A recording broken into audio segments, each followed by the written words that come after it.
Okay, Woody Kincaid, 12:51, American record. First thoughts? I had no idea like what was going to happen going into this, but like I knew I put together a good December, and then I hopped in with Mike Smith's guys, and when I saw them really do well earlier today, it was like, all right, I've been working out with them, let's do it. Yeah. And what was the strategy? Just like sit on Klecker as long as you can, or what were you thinking going in? I actually, I got out too far back because I knew the strategy going in is, they told me, I talked to Joe before the race, Joe Klecker, and he told me, we're going to go through in 412, and then we're going to wind it up. And that's exactly what they did. And I got too far back. I was probably in 8th or 9th, and I had to keep picking people off. Fortunately, like I still made the moves, and I actually heard Dathan cheering for me too. I don't know why, but he was. And I mean, Joe did a lot of the work, and it was just kind of like a perfect race where I went through in 7:48, and then I hung on and I ticked with Joe. And it's easy to kind of just like have that second boost when you have a really loud audience and you have someone just right there, just out of arm's reach, like just out of reach to get to them. Yeah. So you made up quite a deficit the last 400. We've seen this before. It happened last year at BU, happened at USA's. I guess, like, how far back is too far back for Woody Kincaid? I think when I'm really out of it, when I can't see the light, it's over. But as long as I can still see daylight, I'm gonna try and get some scalps. Yeah. But what's going through your head, and what are you thinking when that gap starts opening up? Because obviously you've still got something left in the tank that last lap, but yeah, that gap gets open. What are you thinking? Well, I think with this change I've been doing, I kind of have this mentality of like, hey, I can't just let it go anymore. I have to, like, it's kind of a sink or swim situation. And coming into this race, I kind of came with that mentality of like, hey, this is a great job, and I'm just race as hard as I can, and I have people who are going to lead me around. I don't know if that answers your question, but I guess I don't know if I really had a mental, like, what's going through my head other than, all right, just keep in contact. Like, this is hard. Like, right. It's going to be worth it in the end, kind of thing. I think the thing that the layman would wonder is, he sure had a lot left on that last lap. Yeah. Like, if that's the case, why is he getting dropped in the first place? Right. Well, I think a lot of it is just my mental, like, even when I was in high school, even when I was, no matter where I was in the race, like, I could be miles back. I was running 19 minutes for 5K or something. I would still just kick, no matter how tired I was. And almost in every race, I'll do that. Like, I guess you could say, like, in everyone else's head, it's like, well, clearly he had more. He's not engaged. But I really don't feel that's true. I feel like I just have that ability to just do it for 400 meters because I know I've done it so many times before, right? It's a habitual thing. Now, I don't know how anyone else feels running, but I know that I always have like that ability, like no matter where I'm in a race, to lay down 400 meters. Yeah. So obviously you were not wearing the Bowerman kit in this race. Yeah. Are you still part of the Bowerman Track Club? Well, it's complicated. I at the moment I'm training with Mike Smith, and me and Jerry are kind of playing phone tag.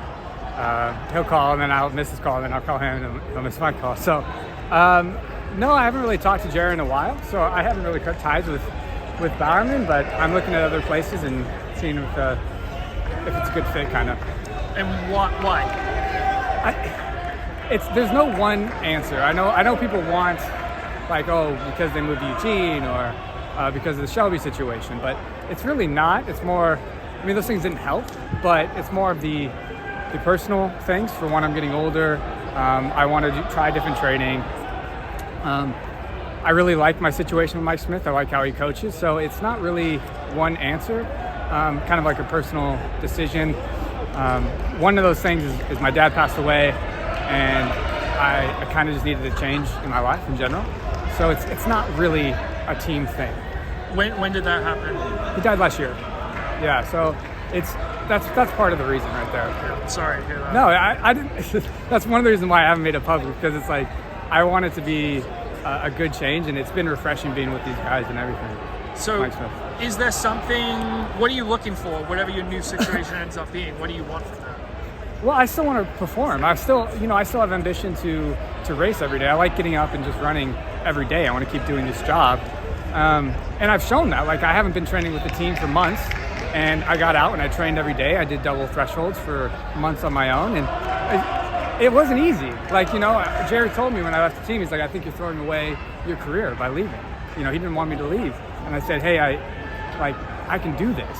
And I think it's what I have to do, and I'm glad I did. Yeah, I still want to do this job, and there are these goals that I still have to medal in those things, but more or less, I just want to show up and shoot the shit at practice and go out there and compete. Are you still current Nike athlete right now? I am, yeah. Okay. Yeah, at the moment, I'm still with Nike, yep. Okay. And he's got Luis there, who's run, 4th in the world last year. And there's some pretty fast NAU guys we know, but you've been working out alone? You haven't been training with them? Well, for November and December, I trained with them. I've been with them for 3 weeks. I came in January 6th. So I have been training with Mike. He's been a great help. He really took me in. He's got a big heart. But before that, I was on my own. I was running my own training, and what I was doing was double threshold stuff because I felt like it was manageable on my own, right? Like, so I do double T basically 3 times a week. Because I was on my own. I've never really written my own training before. And I think that gave me a good base. And then I got in with Mike and we did double threshold, which I like. And then we did some specific sessions. And that's where it's been. Yeah, it's been hard. And had you ever done double threshold under Jerry? No, never. What they do is just long threshold, right? They'll do 10 miles straight with a wind down. It's not that different. It's what Mike would call just T. Yeah. Right? So what's an example of like a double threshold? You do 6 at threshold pace in the morning and 6 in the afternoon. So you get a volume of like 12 miles per se, something like that. I hope Mike's not getting mad at me for saying this. I think it's pretty standard practice. It's not. That's what I would have guessed it. Yeah. Something like that. Yeah. Yeah. So, and he mixes it up, and I really like his training. So it's going well. And do you imagine like you're gonna stick with him for a few more months, and then if all goes well, you end up with Mike, or would you explore another training group and see if you like that? Well, right now I really like the guys. I really like the team that I'm with Mike. It could be that I call Jerry and Jerry's like, hey, I want you to come back. That's a possibility.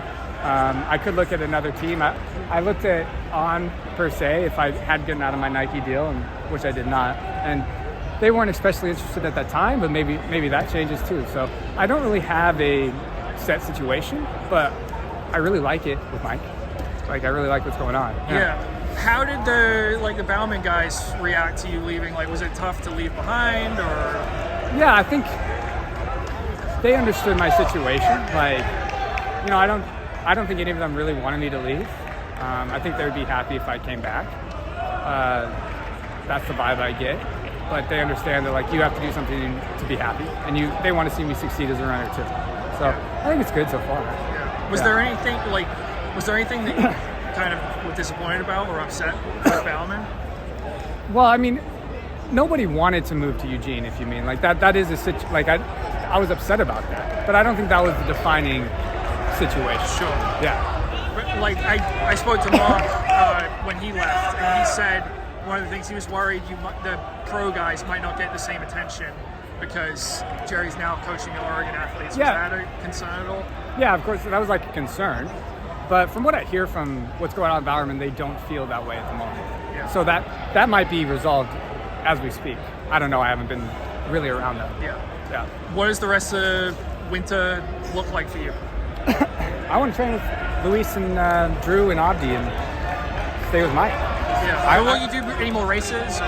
Well, we'll see. I was thinking about racing Milrose, but I might just focus on getting some more miles and go on a 10 and sound running. And that would be it. Either Milrose and the 10, or no Milrose and then from the 10. All right. Sound running. Well.